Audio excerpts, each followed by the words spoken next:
Hi everyone and welcome.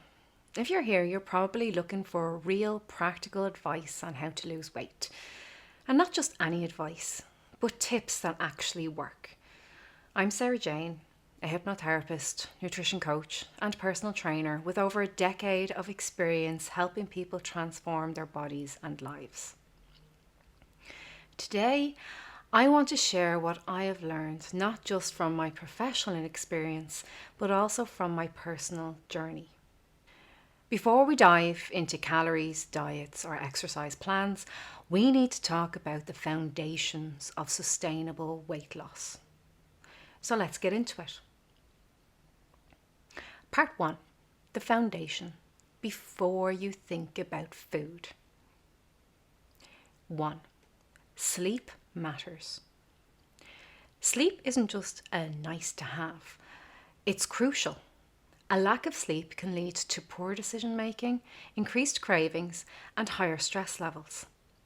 Life becomes much more difficult in general when you're not sleeping well. When you're tired, your body craves quick energy. Hello, sugary drinks, snacks, and caffeine overload. Aim for 7 to 9 hours of quality sleep per night. And if you think that's easier said than done, I've actually made a video on how to get a better night's sleep. 2. Stress and its impact. Chronic stress doesn't just mess with your mind, it affects your body too. High cortisol levels can lead to emotional eating, reduce sleep quality, and make it harder for your body to process sugar efficiently. So managing your stress levels will make your life easier, especially when it comes to weight loss. Come up with a list of things that you might find helpful to mitigate your stress levels. Journaling, exercise, a long hot shower, practicing mindfulness or meditation. Or if you feel like it's beyond any of those things, consider professional help. It will save you time, effort, and energy in the long run. 3. Mindset is everything. Here's the thing. The fitness industry often markets with guilt and shame. But real, lasting change comes from self-love, not self-loathing.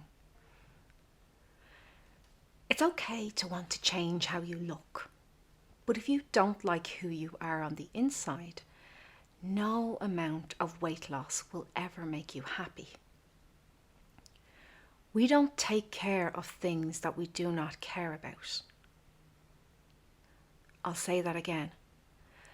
We don't take care of things that we do not care about. So start treating yourself like someone you care about deeply. You are responsible for your own happiness, and you deserve it. Part 2. Focus on what you can control. I'm sorry to say this, but you can't control how much weight you will lose or how fast it will happen. And one of the key reasons why people fail in their weight loss efforts is that they set a goal to lose X number of pounds in X amount of time. Then when they get to week 4 or 5, they beat themselves up because the scales doesn't read what they think it should read. And then deem themselves useless, a failure, etc., etc., etc. Focus on what you can control.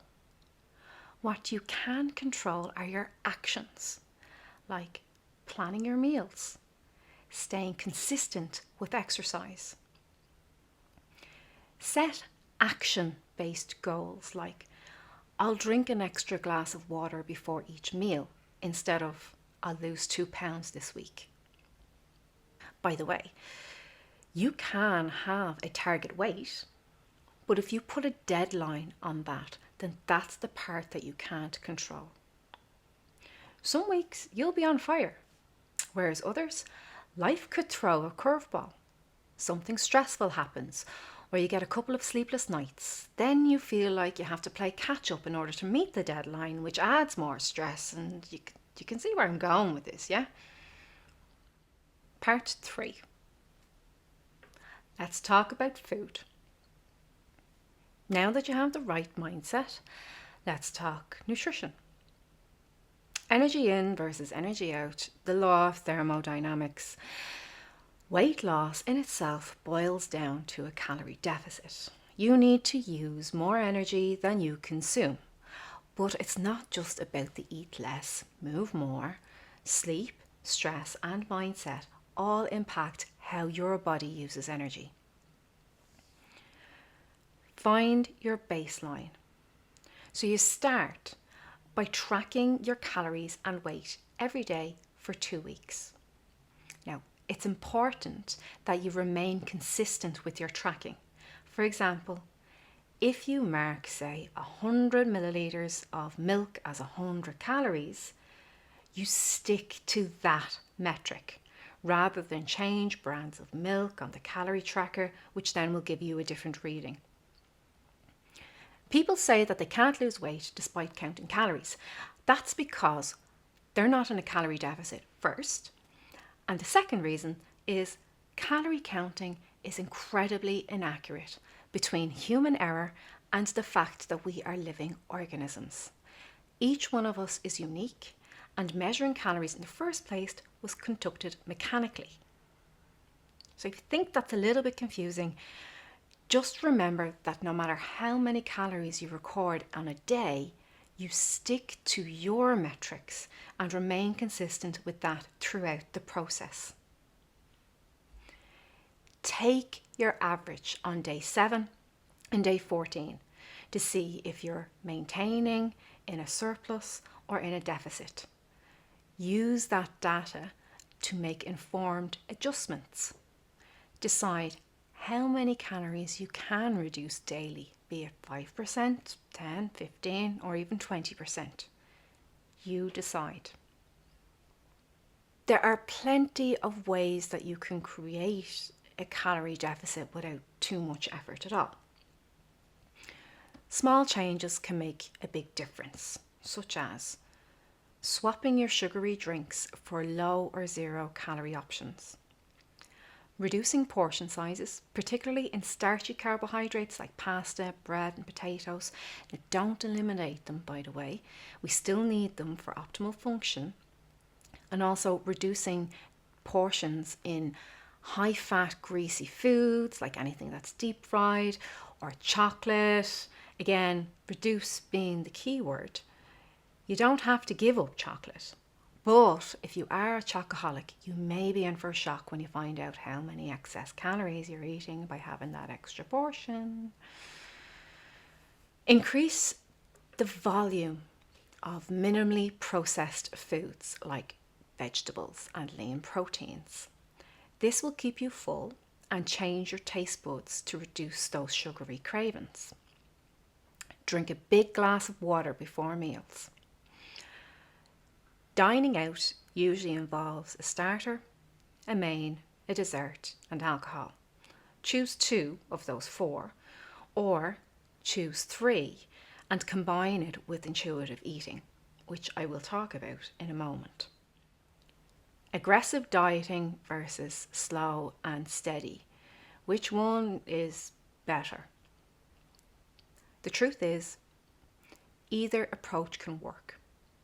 You can go as low as you like with your calorie intake once it does not affect your mood or your ability to function in everyday life. That's very important. However, if you don't address your relationship with food or yourself, any weight you lose will eventually come back when old habits resurface. This is why I emphasize with my clients about getting the foundations in place first: sleep, stress, and mindset, and then also combine any calorie controlled balanced diet with intuitive eating so that when you stop counting, because we can't do it forever, you will maintain your result. Part 4. Intuitive eating for long-term success. Even if you're counting calories, start practicing intuitive eating. Intuitive eating involves eating when you're hungry, not out of boredom or habit. Have a think about this. Do you have breakfast because you're hungry, or because you think you should have it because you heard somewhere that it's the most important meal of the day? Slow down and savor your food. Relish the taste. It takes about 20 minutes for your fullness cues to kick in, so give your brain some time to catch up. Stop eating when you're about 80% full. If you feel discomfort in your tummy, like your waistband feels tight, then you know you've eaten too much in that sitting. You should always feel satisfied, not stuffed, when you're eating mindfully. Intuitive eating is about learning how to trust your body. Hunger isn't something to fear. It's a natural signal that your body needs fuel. So if you're hungry, don't starve. Go eat something that's nutritious and delicious so that afterwards your mind is not looking for more. Part 5. Adjusting for progress. As you lose weight, your calorie needs will decrease. If you hit a plateau, it might be because your current calorie intake is no longer creating a deficit. Adjust your portions or increase your activity level, and remember to really tune in with your hunger and fullness cues at this stage. Strength training boosts your metabolism. Build muscle. The more muscle you have, the more calories you burn at rest. Incorporate some strength training into your routine 2 or 3 times per week. Increase your daily movement. Non-exercise activity thermogenesis, otherwise known as NEAT, it matters. Take walking breaks, pace while scrolling on your phone, or do some housework. All of that movement, it all adds up. Part 6. Actionable goals.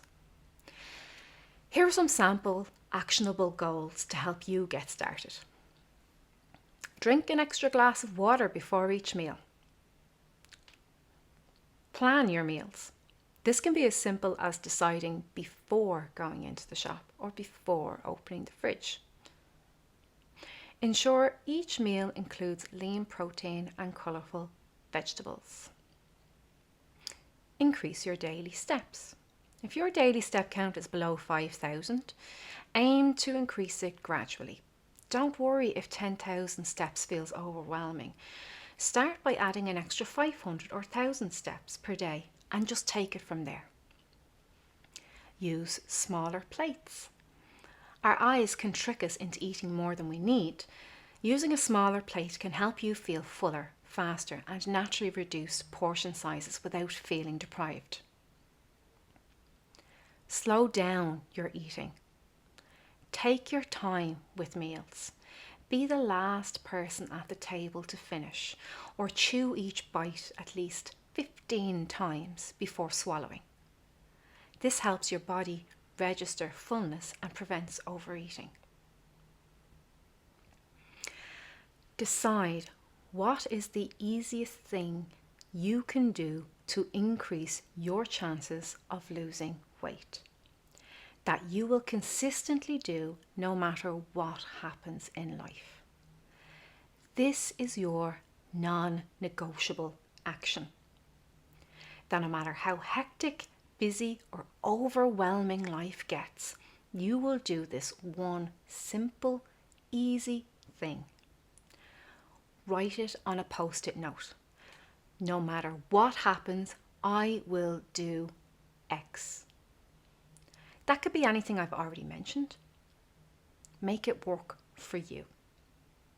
This will ensure that you will never give up on yourself.